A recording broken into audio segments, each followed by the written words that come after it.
Welcome, ladies and gentlemen, to the Hound's Tales podcast. On this episode, we're going to finish up the conversation with Mr. Peyton Lucy. I know if anybody listened to the Monday highlights from this week's episode, I made a miscue on that. That was a long weekend and a very sleep-deprived James trying to just tap out the weekend and finish up what he could. So I was wrong.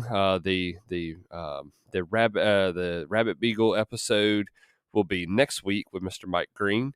It is a fantastic episode. I know a lot of my listeners are not into the rabbit side and beagle side, but I feel like it was an important thing that needed to happen. But anyway, guys, y'all be sure to hang in tight, and let's finish up this episode with Mr. Peyton Lucy. It's a great episode where we talk about a lot of stories with his dad and some legendary judges that he talks about, and really a lot of good stories in this one. So y'all be sure to tune in. And like always, guys, thank y'all so much for coming on here.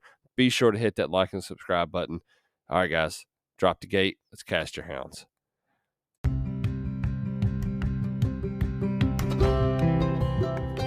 Welcome, everybody, to the Hound's Tales podcast. This is your home for field trialing and deer dog hunting. It'll be stories and discussions on the world of dog hunting. So let's drop the gate, cast your hounds, and get ready for another episode of the Hound's Tales podcast.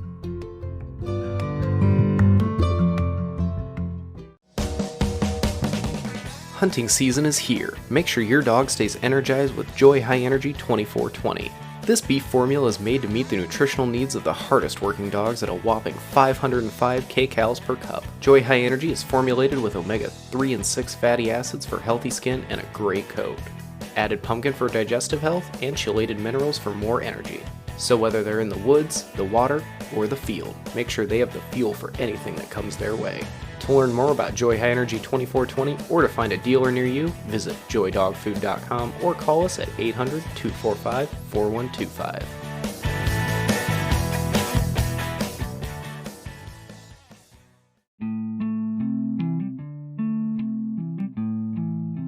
If you're listening to this podcast, you probably have a need for dog supply items such as Garmin products, bark collars, remote trainers, name tags, field trial and hunting dog supplies, supplements and first aid, dog fences, used and refurbished collars, and much, much more. Where can you go to get that? Outdoor Dog Supply. Outdoor Dog Supply is a leader when it comes to Garmin Tritronics trade-in program. They were one of the first Garmin dealers to start accepting Garmin buyback trade-ins toward purchases. Outdoor Dog Supply currently accepts both working and some non-working units. Be sure to check in with these guys at Outdoor Dog Supply or at 757-482-1000. And their hours of operation are from Monday to Friday, 8 a.m. to 6 p.m. And if you're in the Chesapeake area in Virginia, be sure to stop in. Go see these guys in person. Outdoor Dog Supply is the leader in online sales as far as Garmin products go and your hunting dog supply needs. This is where I go to get all my stuff. Might as well join me in it.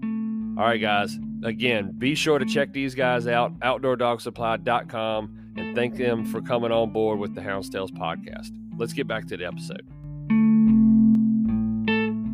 Yeah, that's right. So, talking about the size of the pen, to me, and we'll kind of roll into the hunting score side of the things, not to rush the topic, but, I feel like that's a good lead into that. That's one of the things that I've noticed about these big pens is that it's not necessarily easy to get hunting scores for your dog, but as a judge, I feel like it's one of the best places to be able to just deer hunt and go in there and walk. And like when the running does break down, I mean, that's exactly what I did at Southeastern. My area where I was judging at, the running was just, after the first hour, it was non-existent.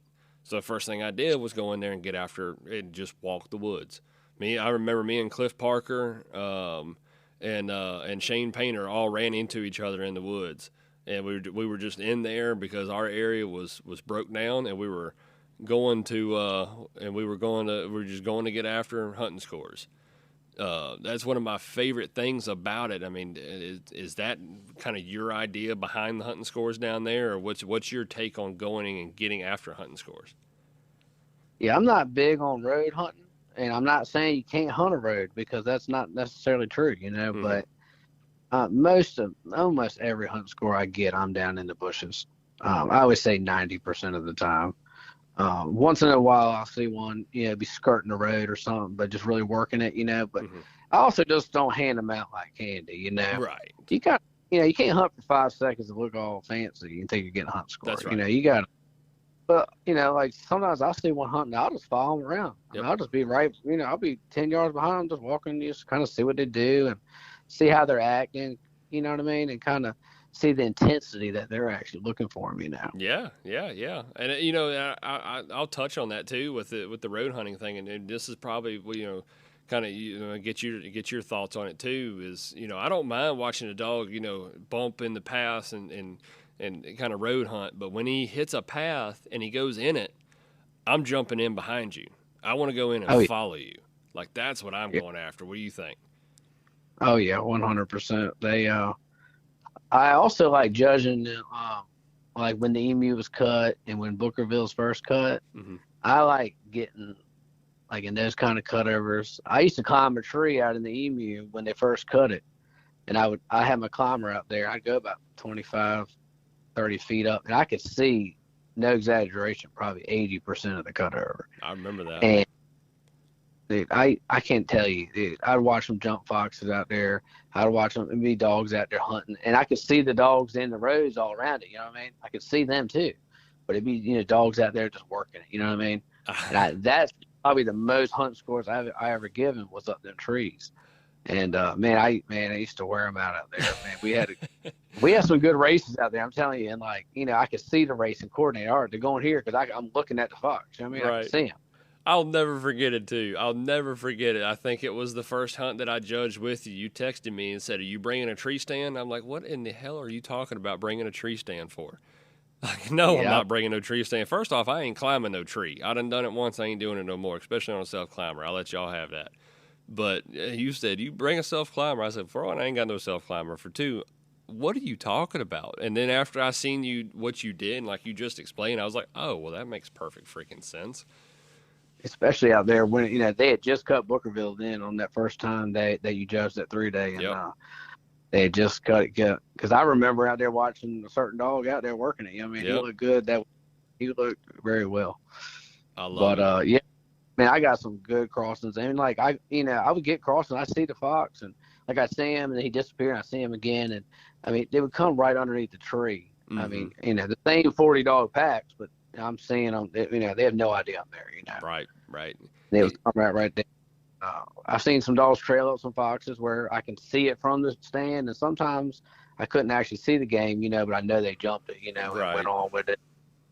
I remember it was about, I'm trying to think, about 3 or 4 years ago. It was me and John Molnar, and I think Hunter Thompson was there, and we had Skeeter Holloway. It was five judges around the emu. Mm-hmm. And we watched this dog go out there. He actually jumped 2 different foxes in 2 different occasions in front of not necessarily the same person. Right. And he was the real deal. That dog, man, that was probably the most specimen, hunting, trailing, and running, in one day that I've ever seen out of one dog, The up there in Bookerville is, where I gave one of the prettiest trailing score. I've only given 2 trailing scores. Both of them were at pools. I know a lot of guys are probably kind of scratching their heads. I hear a lot of the old timers talking, and we'll talk about that here shortly too. A lot of the old timers like, man, I've given like 1 trailing score my entire life, and I've been lucky and fortunate enough to give out 2 of them. But one of the prettiest ones I ever seen was I watched this dog hunting. I mean, just absolutely bird dogging going through Bookerville, going to that bottom before you get to the first Booker Crossroads. On the left side, going to back towards kind of where the holding pen, the holding area and stuff is, back towards the front wire. And he was, I mean, just absolutely bird dogging, bumping. He got hotter and hotter and hotter and hotter. And as he was getting close down to the bottom, and I had my binoculars on him, and I was close enough to keep my eyes on him just enough. And I pulled away from the binoculars, and I saw a fox jump out of that bottom. And then when that dog got down to that bottom, he jumped. I mean, just absolutely went into the full cry. Just seconds later, he went into full cry and absolutely just jumped it. And coming around and pulled another dog to him. Went up to the front wire and went straight to the front gate. So I hauled my butt out of Bookerville, ran all the way up to the front gate and got to cross him for him, just a few minutes later after he got up there. That was one of the prettiest ones I've ever seen. It was in that kind of spot. Yeah, it's hard. I mean, I've only ever given 2 ever, and they were actually coincidence in the same exact spot about 5 years apart. No kidding. Same exact. It's just coincidence, but same exact spot 5 years apart. And I mean, that day I was telling you about when me and John and all of us were out there watching that dog. Mm-hmm. I mean, that dog got at least 2 trailing scores that day. I mean, he was jumping on. I mean, I think John talked about it when he was on your podcast. I think so, if I remember right. Yep. Man, yeah, I remember the number because you know how I am. I can remember about every cross. I know it. I don't know how you do it. Yeah, he was $4.99. I remember he or she. He was. That was like if you could draw, make a video of this is the definition. That's what he was doing. I love it. And before we kind of move on, I just wanted to kind of make a point about pools. Not to make this a whole pools episode, but. We've kind of mentioned a lot of things, and I kind of get your take on this too and what your thoughts are. I think that is probably one of the coolest things about pools is that you have I can't think of a type of terrain that's not in pools. There's literally everything is in there, from swampy waters to dry cutovers to thick and wide open woods. I mean, that's so beautiful. Yeah, it's just like hunting on the outside, which is my favorite thing to do. So I think that's why I like it so much, Love it. So how many, we'll take these 2 little last topics about judging at pools and being down there, and then we'll kind of move on. But, how many hunts do you think you judge a year down there? I know it's probably hard to sit down and think, and it's not consistent, but where do you think you're at with that? Well, before I had children, it was more, but I would say I judge probably 3 days a year and probably 5 or 6 1-days a year. That's good. So probably about 9 or 10 times a year. That's good. That's given a lot. So, this is one of the ones that I know we wanted to talk about, and this will be some great names that'll be brought up here. What are some of the judges that you love working with down there? Some of the guys that you respect and some of your favorite judges that you've worked with being down there. Yeah, I mean, I got a whole bunch, and each hunt kind of brings his own his own kind of group, Right. So, but I'm blessed to work with a whole bunch of different ones, Clyde and Jody, they don't come that often, but when they're there, they mean business. They're getting, especially if it's running. If it's running Jody, man, he'll get high. Like his voice on the radio changed, He's getting after him. I guess it's bringing back memories from back in the day, But I got a story about that. It was at Southeastern last year. I think you were mastering, and I was judging it. Speaking of Bookerville, I was out there. I had the binoculars, as usual. And I was standing out there, and there was a dog out there hunting on the skid rail out there. And I watched him for like 3 or 4 minutes. And I knew Clyde was over there somewhere, but I couldn't see him, Right. Anyways, we go in the judging, which is I'm not going to give the name or number of dog or nothing like that, but basically we go to call out the hunt scores, and we call the same dog. I said, all right, well, cool. He must have seen the dog too.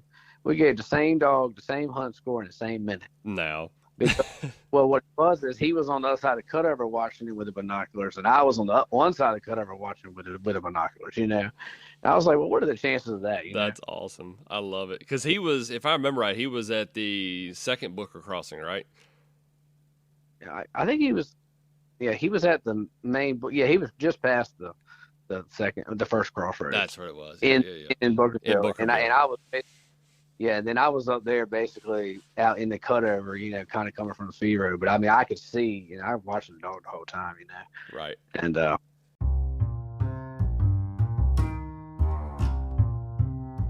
all right, ladies and gentlemen, I'd like to take a second real quick and interrupt the show and talk about Cajun Lights. They have jumped on board to support the Hounds Tales podcast and the field trialing community. You got nighttime field trials coming up. I know I do in my series, Pleasure Running at Night. When you need to catch that next crossing, put your trust in Cajun Lights. Cajun Lights is made in America product out of North Carolina who has been in business for over 25 years. They make cap style and bucket hat headlamps to free up that extra hand for your voice recorder or for your GPS. There are 3 main lights I want to focus on real quick. The first is the Micro Gator, which is the lightweight option. It has 4 brightness levels and 4 color options, including red for us field trialers.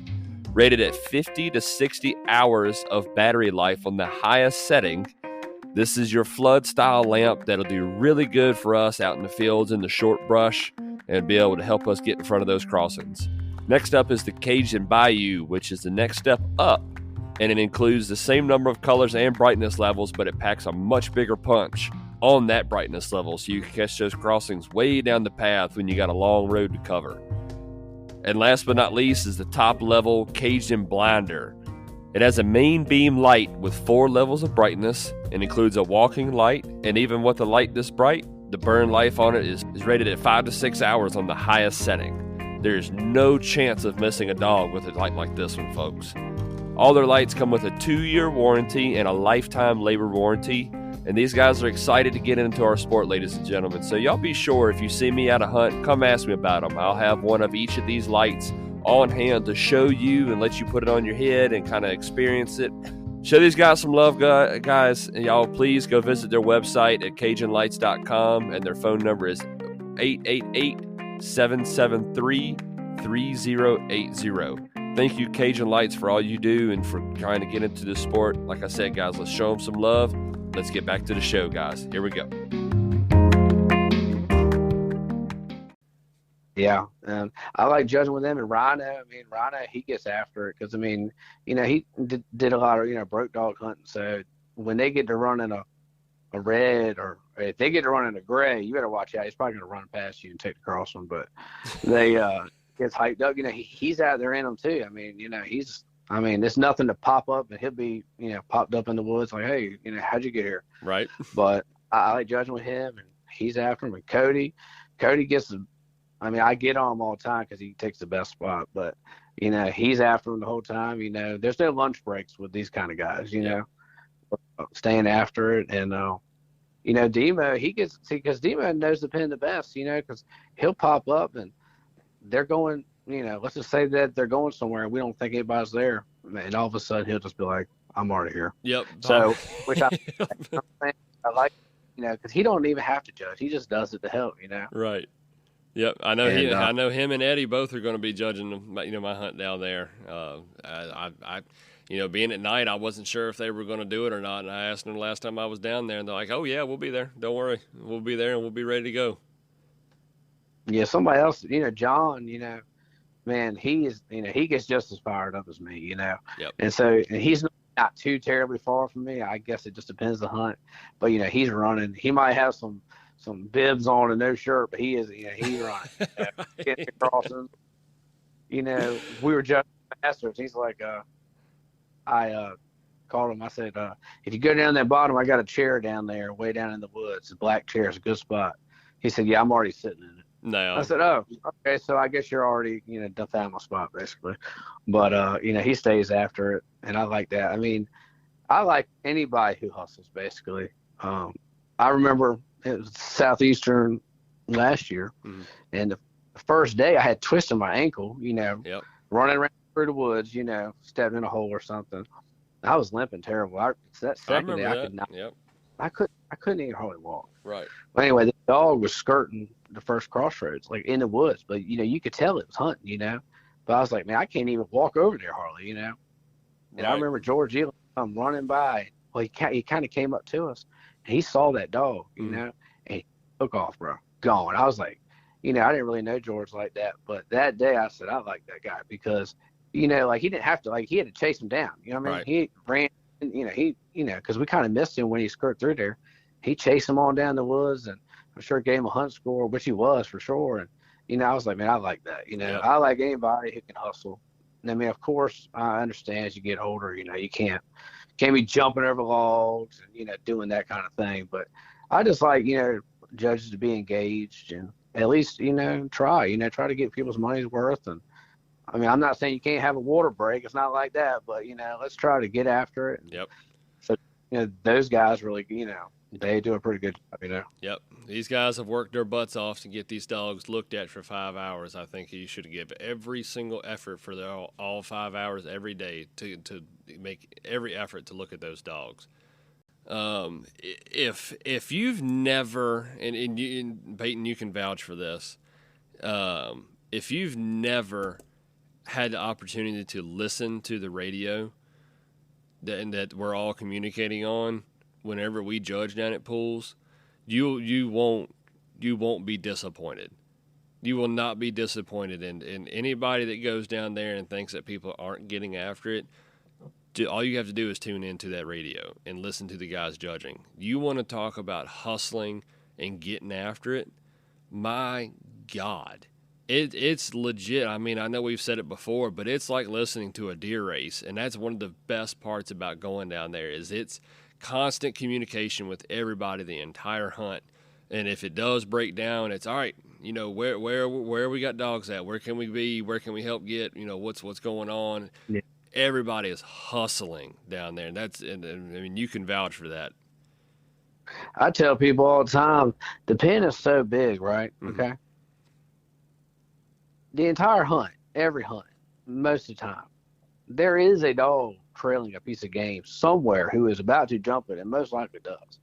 But it's just where they are when they do it, and stuff Mm-hmm. like that. Right. The radio really, I mean, I think they help, and some people might not agree, but we can agree to disagree. That's right. But I mean, they get after it. I know at 9:30 on the second day, I had already walked 18,000 steps. Oof.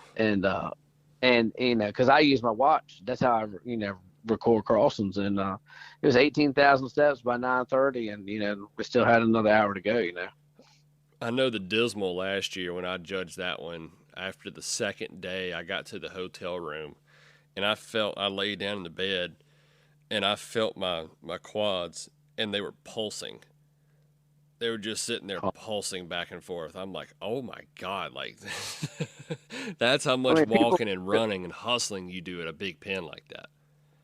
Yeah, I mean, some people just think it's completely flat, and it's now in comparison to some pens like Turpin's Creek and Right. Chalk and Hollywood, stuff like that. It is flat, and if you compare those, but it's still, you're still going up hills and big rocks and briars. I mean, it's still a lot involved. Oh yeah, yeah. Especially if you get back on that back end behind the holding pin, that's not necessarily nothing flat back there, and that's a lot of hard terrain back there. Oh, for sure. For sure. So, let's get back a little personal here. We've talked about pools, talked about the Masters, the Penn Series. Let's kind of move on a little bit back into you. Let's talk Lock On Kennels. How did Lock On Kennels get started?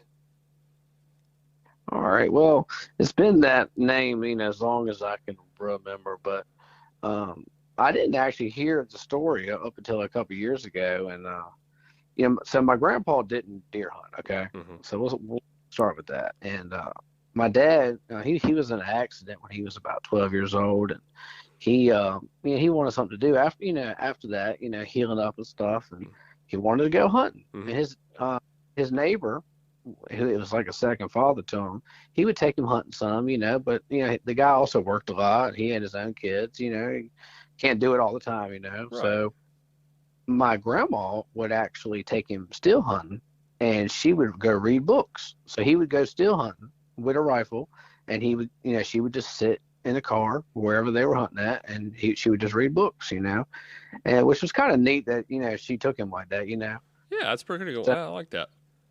Yeah, it was kind of neat. So, but anyway, I guess when he was in his 20s, he went outside fox hunting with this older guy.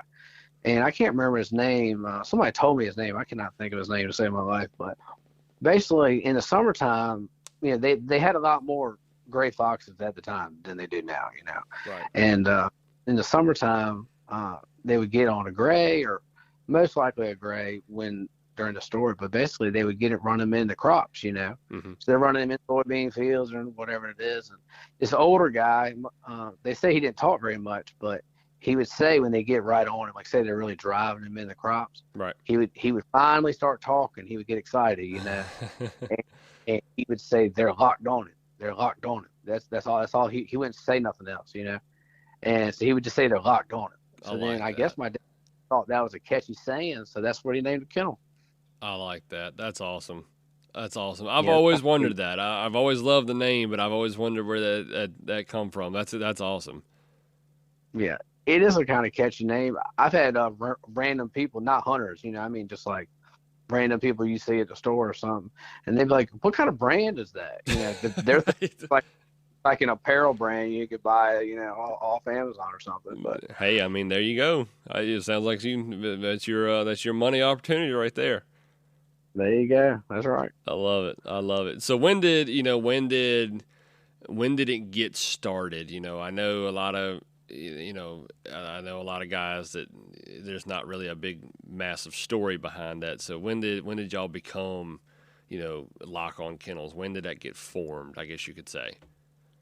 Yeah, he would run under his own name for a while, Mm-hmm. But probably about 2000. About year 2000. Okay, I gotcha. So it's been around for a good little while then. Oh yeah. Like See, my dad, he would never keep a lot of dogs. Like I think the most dogs I can ever remember us having was 10 dogs. Right.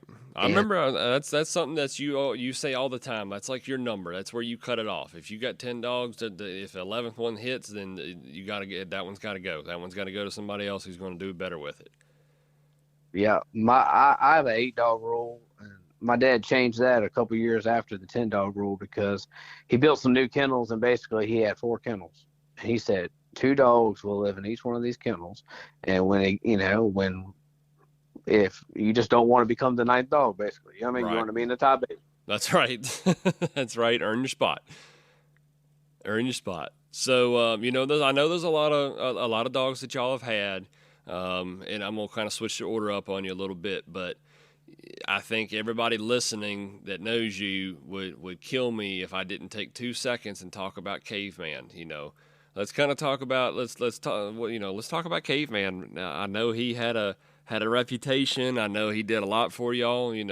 He's been a good dog for y'all. What's kind of his story? What's his background? Well, I'll tell you how we got him. So to start the story, Demo. We're lucky Demo doesn't run in these hunts. I'm going to start off with that because the dogs, he has these old bred dogs who, they hunt on the outside, they hunt in the pen, they don't quit. You know what I'm saying? There's no coming to the gate. There's, you know what I mean? Right. Like the way they're bred and the way they're ran, like, he has, dogs who've never been to hunts who probably would be multiple time field champions and sitting over there, Right. And I think it's kind of cool he doesn't run, because it's, it's just kind of nice sometimes, Mm-hmm. But anyway, Caveman was a pup. I guess he was about 10 months old. Well, he would climb out. And, Demo got enough to do to be chasing a dog around, Right. So my dad and Demo were really tight. I mean, my dad loved Demo. Like, I always used to joke with him. I said, you love him more than me. Just joking. Right. He literally loved him. Like, would do anything for him. And so Demo was like, hey, you want this dog? He's like, yeah, sure, I'll take the dog. Well, the dog was a little bit wild, but the dog ran well. Right. So we got him right before deer season, and deer season came around, and he was really doing it. You know what I mean? Right. I was like, man, this is a nice dog. So we went to the southeastern with him. It was the first hunt we ever put him into, and where we ran him in the Derby. He had number 43 on him, and he won the southeastern Derby that year. He was I think he's about third speed and drive first hunt or something. Right. And he was just a fox running machine and a deer running machine, honestly. But he was just fast. Like he would never pick his head up, but still fast. You know what I mean? It's very few you find like that. Yeah. And, you don't hear that. We should have ran him in all age then because I can't guarantee we would have won, but I think he would have been in there. Yeah. And then we moved him to the all age right after that, and I think I don't know. I think he placed. I think he categorized or placed in 8 3-days, and in 3 different states. Wow. And we really didn't go to that many hunts. Some people are able to go to a lot of hunts, so you might place in more hunts if you go to a lot. But we really don't go to that many. Right. I mean, he's still at the house now. I mean, people don't really come breed to him. He's not really like a well-known dog like that. But I'm telling you, if you could ever see him run, even up till last year before he hurt his foot, I mean, he was still right, man. He's still right. He's 10 years old now, but he, we're talking about Wickham's for your Penn series. I mean, I took him to Wickham's twice, and he was second both times, and he'd never been there. Oh, I mean, it's pretty good. Bridesmaid 2 times. Yeah, never been there. I mean, he's just a nice dog, but my dad had some other dogs. His favorite dog he ever had was a dog named Lock On Nitro, and I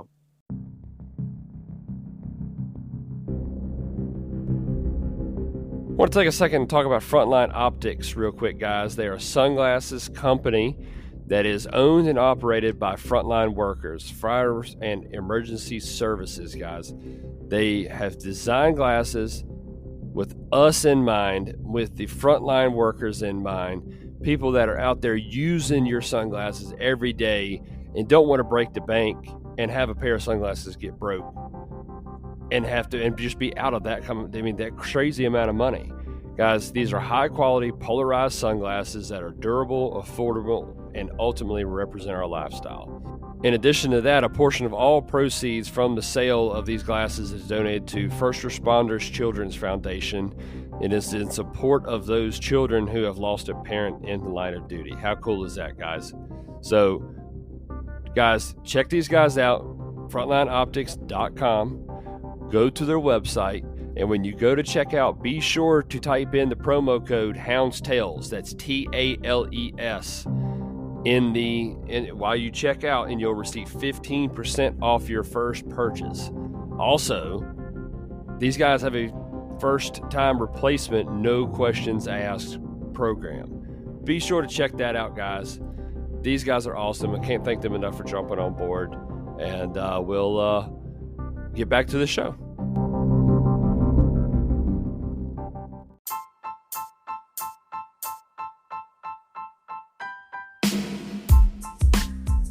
I want to take a second and talk to y'all about Chestnut Mountain Feed Company in Concord, Virginia.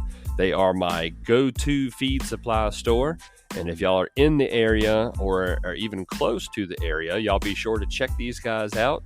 It is where I solely get my dog food from, my leashes and collars and stuff like that. And they also have some farm supplies as well if you're into that kind of thing. So y'all be sure to check these guys out. And like I said, in Concord, Virginia, and let them know that you were sent there by the Hounds Tales podcast, and they have my seal of approval because they are the best feed store around, and they really, truly are a blessing to have. So, all right, guys, let's get back to the episode. I think when you talked to Jody and Clyde, when y'all had y'all's podcast, they were talking about, I think you might have asked them the pen that they really liked or something, but there was a pen near their house named Savannah. Yeah, that's right. Yeah. He became a field champion at Savannah, and super nice dog. He was ugly. Now, he was not winning a beauty contest by any means. He was a super dog, and that was probably his favorite dog, just to be honest. But right. So, what was your favorite? What's been your favorite dog? Well, I got different answers to that. So basically, my favorite dog was definitely not my best dog, but his name was Guy Harvey, and I think I liked him just because he was hard headed, but he was tough. I mean, you could hunt him 6 days a week. He wasn't real fast, or anything like that, but he had a nose on him, dude. And this is no exaggeration. I can probably pull up right now 50 bucks that were killed in front of this dog. No kidding. And people say that, but I mean, I can probably pull them up, like no exaggeration, at least 50 bucks. And I mean, he would trail up a buck. It was something with a buck. He would just get on him and he trail, like I would walk behind him. I would literally walk behind him, and he would trail up deer, and I'd shoot him on the jump or miss him or whatever, you know. I Right. just like, he was just like a cool dog. When I went to college at Longwood, say we're going to go to a hunt or something like that, Hmm. he would just stay in my apartment, you know. No kidding. I mean, like we have a get together. There'd be like 20 people over there. He'd just be walking around, Just be you know, chilling. hanging out. You know, girls be petting on him. You know, I'm like, oh, this is working out great. Right. They, you know, he was just a cool dog. I love it. That's awesome. Yeah. So what's been your best dog then? Man, I had this dog. Probably the best dog I ever had was my first dog. Really? And but he was a nice dog. I mean, I placed him in every puppy hunt. I placed him in a few 3 days. I mean, he was just. I mean, if I would have known what I know now, he was the unit. You know. Dang, that's awesome. That's awesome. So I'll tell you a funny story real quick, Yeah, and yeah, I ain't trying to rant. no, But this is talking about college. Well, when we were younger, this is before I lived here, but I would still go to some fox hunts, you know. Me and my brothers, we'd go in the back room, right? Because it was like one of the bedrooms was bigger, right? Right. And what we do is we would get 20 trophies Mm-hmm. in order, like small to little, and we'd line them up, right? Mhm. And we'd write like, I don't know how many numbers, 50 random numbers on a piece of paper. Right. And we would pick, all right, these are your numbers, these are my numbers, blah, blah, blah. And then we would put them in a hat, and we would draw out who won the hunt. That's funny. So we like 20 plays. It'd be like, you know, you know, like we're just sitting there in the back room, you know, winning hunts. You know, we do the whole thing. You know what I'm saying? Like I love it. I love it. Yeah, it was pretty fun. That's memories you'll never forget there. That's good stuff. Yeah, it was good stuff. I love it, man. I love it, man. Well, I mean, that's a good segue too. You know, this one's going to be a tough one, but I definitely wanted to be able to talk about this and bring this, you know, bring this kind of story, bring some of the stories. You know, Papa Wade. I didn't get to know him for very long, but when I did, you know, he was sure a pleasure to be around. Great guy. But your dad had passed away a few years ago. And again, I'm sorry for that. I'm sorry that happened. But, you know, just wanted to give you a second to kind of maybe, you know, talk some stories, man. You know, anybody that I've talked to has never had anything foul to say about Papa Wade. And I feel like this is, you know, a good chance to honor his legacy. In the fox hunting world, in the pools world, you know, whatever you want to call it. You know, I'd love to hear some of the stories and y'all's connection with fox hunting and how y'all's relationship was in the fox hunting world. Yeah, he was a good dude, man. He if I would have listened to about 1,000th of the things he told me, I would be somewhere, you know. But he you know, he could always almost tell a dog pretty quick. I mean, it wouldn't take him that long, you know. Dog's about 10, 11 months old. He knew, like, all right, this dog got to go or this dog's staying. And I'd be like, man, this is the best dog. And the dog probably wasn't really worth a darn, you know. But Right. he just knew. I don't know how to explain it. But, like, I will say, he would sell a dog. If a dog looked at him wrong, he would sell the dog. and then 2 weeks later, the dog would be winning, you know. And I mean, I can't tell you how many people he got hunting, you know, started hunting, especially, you know, in the little town that we were from. And, Right. you know, a lot of them would get, you know, might have been their best dog ever, or maybe not, you know. And he would just, oh, well, you don't have a good dog, so here you go. You know, just Wow. kind of just, you know, always helping people out. And, you know, he loved the deer hunt, dude. Mhm. Big deer hunt. He could care less about killing the deer, but he just wants to go out there and ride his little buggy around and, you know, listen to 100 dogs run 6 days a week, you know. Enjoy the sound of the hound. Man, yeah. That's actually what it says on his grave, you know, on his headstone. Right.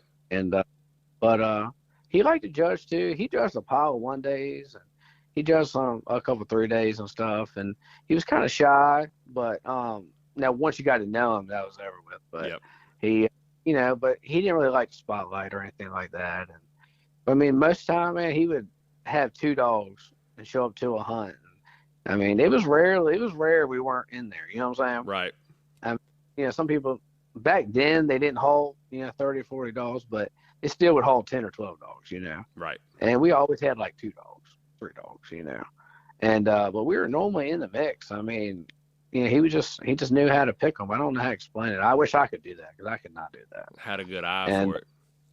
he did, and see, he could hear very well. See, I can't hear very well, so he can pick out the sound. He knows, and I mean, he just really enjoyed them. And a lot of my friends growing up, they'd come over and they meet him, and then they go hunting with us, and then they might get a dog or something, and then I might be out of town. I call him, hey, what are you doing? I'm over here at your dad's house. What are you doing over there? Right. Oh, we're all hanging out. I said, oh, I didn't hear nothing about this. He's just hanging out with people, and he just like helping people, really. I love it. And That's awesome. Yeah, I mean, the only thing that I've ever heard him complain about ever, really, like real thing, is just lazy folks. And I know that's a side of it, but my dad was in an accident when he was 12, and he didn't have to work his whole life, technically, if you want to be real, Mm-hmm. But he would work every day. He would work all the time, and he'd see somebody who's capable of working and not working. That was his number one thing. He's like, I work every day. I can barely move. Right. And these people, he did not like that. Oh, I bet he didn't. And he did not like that. And he would hustle, I think that's how me and my brothers would get in the woods like that, because, he would just take off walking. He'd be miles away, you know what I mean? Right. And we'd be right there with him. That's awesome. I love it. So was I it seems like obviously, you had your normal, father-son relationship and stuff like that, but was hunting and fox hunting and deer hunting, was that y'all's, that was y'all's time to be together? Is that kind of where y'all had your connection, that father-son connection? Yeah, I would say it me and my brothers joke about it, but so from January till about May, he's off doing his own thing. You can't even hardly talk to him. Mm-hmm. He's making food plot, or he's hanging out with his buddies, eating at the store, whatever they're doing. Right. And then around May or so, it's time to plant food plots. So then he's like, all right, well, where y'all at? So we're all getting the food plots, and he was real into the food plots, but we would just do it just to go with him, That's right. And then as hunting season started, we joke all the time, his mood would just get better and better and better. You know what I mean? Right. So he would just be just, like, we're going hunting, and that's just what we did. We would go and hunt all day and eat dinner and talk about hunting, and then get up and do it again. Do it all again. And we hunted a lot of days. He worked at this one plant for a long time, and it closed down, and he had one winter off basically where he was going to a new job but hadn't started it yet. Mm-hmm. He did every day, and I'm telling you, and I was in college at the time, so I was off for like 40 of the days or something. Right. Man, we hunted every single day. Whew. For like, and we still hunted on Sundays, and man, it was good times, man. He was the man, dude. That's awesome. When your father's alive, you don't really, you kind of take it for granted, what I mean? Mm-hmm. Hey, it's Kaylee Cuoco for Priceline. Ready to go to your happy place for a happy price? Well, why didn't you say so? Just download the Priceline app right now and save up to 60% on hotels. So whether it's Cousin Kevin's Kazoo Concert in Kansas City, go Kevin, or Becky's Bachelorette Bash in Bermuda, you never have to miss a trip ever again. So download the Priceline app today. Your savings are waiting. Go to your happy place for a happy price. Go to your happy price, Priceline. Yep, but I get it. What's probably, as far as hunting goes, what's one of your favorite memories you had with him? Just y'all two together, or with your brothers, it doesn't matter. What's one of your favorite memories you had with him? Probably the first deer I actually killed where they were really running them. I killed one before, but it was kind of luck. Right. But I had missed like 10 deer to start with. First of all, we'll start it off with that. And I remember, because I'm not sure how old Demo is, but I think he's about 3 or 4 years older than me. But he had this little Toyota, and I remember, and I didn't know who he was. I didn't even live here then, Mm-hmm. and he had a cat eye, slam full of dogs. I just thought that was the coolest thing. You know what I mean? Right. But I knew like a small amount. He come flying by, trucks bouncing everywhere or whatever, and he turned out. He jumped this deer, and it come literally right to me. And my dad's telling me he's coming right to you, coming right to you. I was like, all right.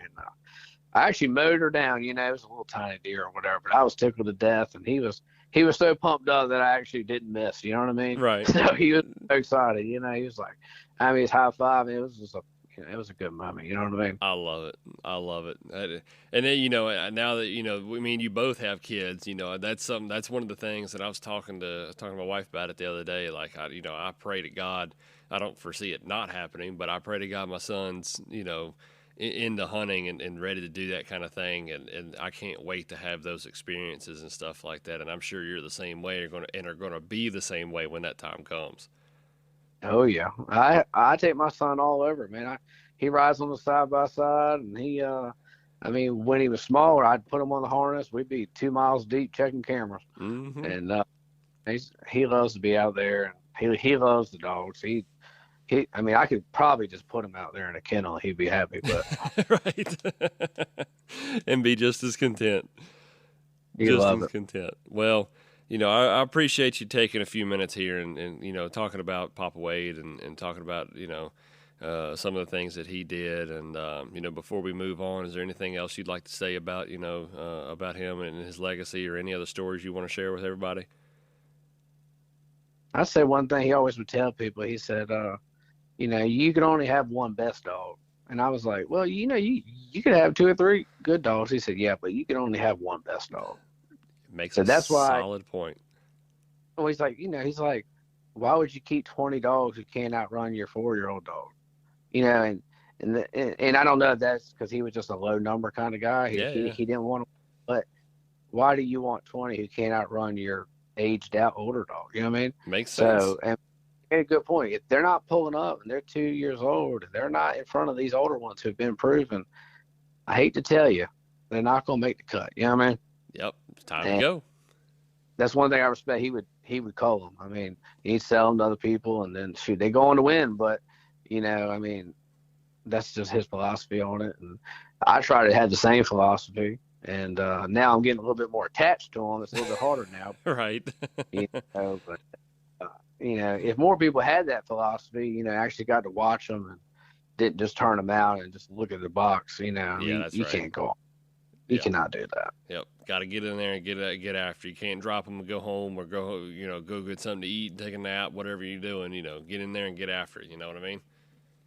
I can't tell you the last time I dropped my dogs and left. Yep. I couldn't tell you. I mean, maybe it was an emergency, but most likely not. Right. So, you know, we're going on pretty good here, you know, so let's get this closing topic. And this is one I'm kind of excited for. You know, I always give my guests options to choose from, and nobody has chose this option yet. So I'm pretty excited to see what your take is on it. So, the topic that you chose was, what rule would you like to see added or removed in field trialing? Are you ready? Yep. I mean, because I'm pretty strong on this opinion. It's kind of a 2-part thing, but one thing now, you know, there is 5-minute block, you know, right? Mm-hmm. You know, master, whatever, and the national, 10-minute rule, whatever the case may be. I want a 5-minute interval on both of them. You know what I mean? Mm-hmm. I don't necessarily want to block, because you might luck up, get you cast it, whatever, 904, might get a 905. I mean, that's kind of luck involved, you know. I want interval, 5 minutes, because I mean that's still 5 minutes, but also like it pools or something where they're not getting 5,000 crossings, it's it definitely increases the scoreboard, right? And that helps overall. You always want a good scoreboard, and and some of these foxes, they might not stay up that long. You know what I'm saying? You might only have a 12-minute race, and it's intense. This dog is dragging for 12 minutes with 50 dogs. I mean, he needs to get it. You know what I mean? Yeah, that's right. He needs to get it. He needs to get it. So that's the number one thing, which, I mean, I like both sets, so I'm not hating on one, but I like, that's what I would prefer. Mm-hmm. And then I think the Masters already got this correct, but the National, I think, should be a two bark and fault scratch. And the reason I say this, because I'm in the woods, look, and foxes, I'm in the pocket with them, and I still miss them. You know what I mean? So if I know if I can miss them, other people can miss them. You That's know what I mean? right. And then that's the thing. It's like, like, I'm looking. I'm looking, and I'll still miss them sometimes, So it's like, give the dog the benefit of the doubt.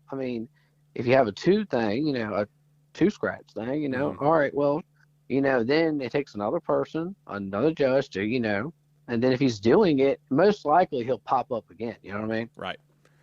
Right. Almost every Masters hunt I've ever judged, where they have a probation list, if you get scratched the first day or whatever, Yeah.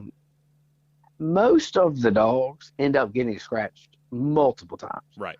Like most of them. And then occasionally one won't, because maybe that one was just happened to be a mistake. You know what I mean? Right. And not saying he wasn't messing up then, but, it just kind of gives it a little bit more margin of error. You know what I mean? Right. Right. And you make a good point, too, because I'm going to bring a story up on that note, and I'm not going to tell, I'm not going to say where or when or who or nothing like that. But I was told a story about a hunt, and it was two guys that were in, close proximity of each other. And one guy was in the woods, and this dog had come by him like 3 times. Just popping off, just pow, pow, pow, pow, pow. And then he'd shut up. And the guy was like, man, after the 3rd time, he's like, because he was pulling dogs. He had other dogs coming behind him. It was from his angle, it was a scratchable offense. And he got out of that block and walked up and talked to another judge that was, close to him, and said, and the guy was like, hey, I seen this. And he goes, no. He goes, I'm going to tell you what happened. That fox was coming out of, or maybe they talked after. I think that's what happened. They talked after the hunt was over. And he said, no. He's like, I saw what you were talking about. He's like, but the fox was going into a hole. And then after the dog would pass him, he would come back and go right back to where he was. And that dog would loop back and pick him back up again. And the fox was just holing up. It was almost toying with that dog for that hunt, or for not for the entire hunt, but that's what he was doing. So think about, that dog wasn't necessarily doing anything wrong. It's just the guy, the fox was toying with him, and the other guy was missing the fox going in the hole. So, I agree with you. I like the 2 scratch rule for that reason, and it gives a little bit of the benefit of the doubt for, you're asking a dog to be perfect for 15 hours and 3 days, being running exhausted and tired. So I'm with you on that one, actually. Yeah, and it's just, I just think it's the overall best thing for the sport. You know what I mean? Just kind of, just give them the benefit of the doubt. I'm not saying we can't be looking for faults, because there are dogs who have faults. So there's no doubt about it. But, I just think it's the best thing, Well, think about how many times you sat at Creedmoor, and, just as an example, or wherever, and watched at the gate, and one chase is going by in front of the judge, and another chase is coming back from the other direction, and the coyote crosses behind the judge's back, and then here the judge doesn't see it, and the judge turns around after the game comes and catches the first dog and thinks, oh, that dog's popping off, that dog's babbling, and it's a 1 or 2 dog, 2-3 dog crossing, and it's like, oh, those other dogs are just following, and then that lead dog that was actually doing right, because the judge accidentally missed it. And it happens to everybody. That dog got scratched for something that actually wasn't true, and that 2 scratch rule would get rid of that. Well, at least a lot of that. Yeah, it would definitely help for sure. I was talking to a guy who I respect a lot, who judges a lot, and we kind of, especially the older folks, they're like, the dogs are not the same as they were, and to a degree, I agree with that. You know what I mean? Like, Mm-hmm. Somewhat they're not as gamey as they used to be, but they're also not as hard-headed as they used to be. You had to stay up there all night, Right. So, but he said basically, it was like, look, you got to give a dog time to work something up. You know what I mean? Like, if you end up scratching all the dogs who are trying to work and trying to jump the fox, right, or whatever, you know what I'm saying? You got to have I hate to say it, like, the MVPs are out there really trying, Yep. Sometimes you're one who's excessive, but, you need those in there in the bushes, or who are trying to make it run to get the race going. You know what I mean? Right. There's a reason why there's more than one category at these hunts. You know what I'm saying? Yep. So it's like, you can't just, finally get a good dog who's really trying to work it, trying to jump one up for the rest of them to come steal and run. Yep. And then he gets it, or whatever, and I just, like, you see it a lot more in the woods, I think. I see dogs pop off more in the road than I ever do in the woods. Yep, I agree and with you that. would think it would be that, you kind of think the opposite smell-wise, but I see it 10 times more in the road. I agree with that. And it's, really, if a dog is popping off or you're not sure, if he's not pulling dogs to him, right, he's not interfering with the hunt because he's not pulling in. That's so it. Really, you cannot scratch them. Yep. Yeah, if you're being technical, so it's like, if you know the rules, which, if you judge enough, you do. Yeah. You're not supposed to. It's like, the collars has taken a little bit of the gaminess out of them, so we can't scratch the rest of the gaminess out of them, if that makes sense. Right. That's right. So. Well, I appreciate you attacking that closing topic. I've been waiting on somebody to hit that one, and that's two good ones. I like those. I like those a lot. So, but man, this has been great. We're about an hour and a half into this thing, and I certainly do appreciate you coming on, man. Kind of throw you a little off topic here, but is there any kind of last minute shout outs that you wanna give out? Anybody you need to kind of give any appreciation to or give a shout out to while you're on here, man? Just my family, they're good folks and they take care of me and deal with all my hunting hobbies that I do and take off in the middle of the night. So, they're pretty good with that. And I do appreciate those kind of things, and I've had a lot of, role models judging wise, really. Honestly, because you see people judging them, you don't really know them until you get in there with them, and then you really get to know them. You know what I mean? Right.